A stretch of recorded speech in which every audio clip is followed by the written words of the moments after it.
Hi guys, welcome to our channel. ప్రస్తుతం big boss హౌస్లో మరో వీకెండ్ వచ్చింది. వీకెండ్ వచ్చిన నాగార్జున చాలా సీరియస్గా ఉన్నారు, అది కూడా మణికంఠ మీద.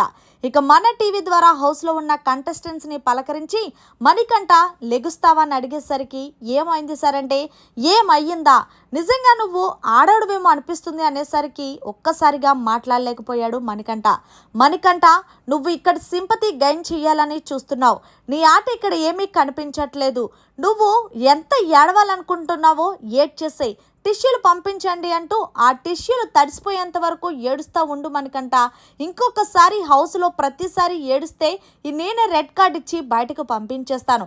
అయినా ప్రతి ఒక్క హౌస్మేట్ నీకు సపోర్ట్ చెయ్యాలని ఏముందో చెప్పు. వాళ్ళ డెసిషన్ వాళ్ళు తీసుకున్నప్పుడు నీ డెసిషన్ నువ్వు తీసుకో. ప్రతిసారి నాకు పెళ్ళం పిల్లలు ఉన్నారు అని అదే ఎందుకు వాదిస్తూ ఉంటావు? ఇక్కడ చాలామందికి పెళ్ళయ్యింది, పెళ్ళం పిల్లలు ఉన్నారు, నీకొక్కడవేనా?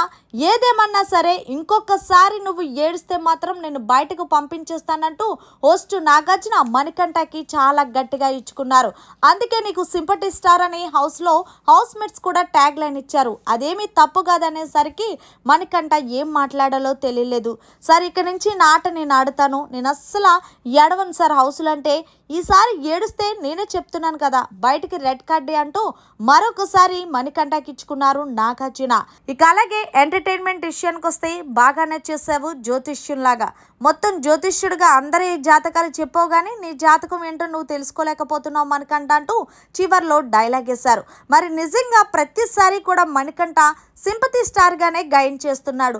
ప్రతిసారి వాళ్ళ వైఫ్ని పాప గురించే చెప్తుండడంలో చివరికి నాగార్జున కూడా చిరాకొచ్చింది. మరి మొత్తంగా నాగార్జున మణికంఠపై ఫైర్ అయిన దానిపై మీరేమంటారు అనేది కామెంట్ చేసి తెలియజేయండి.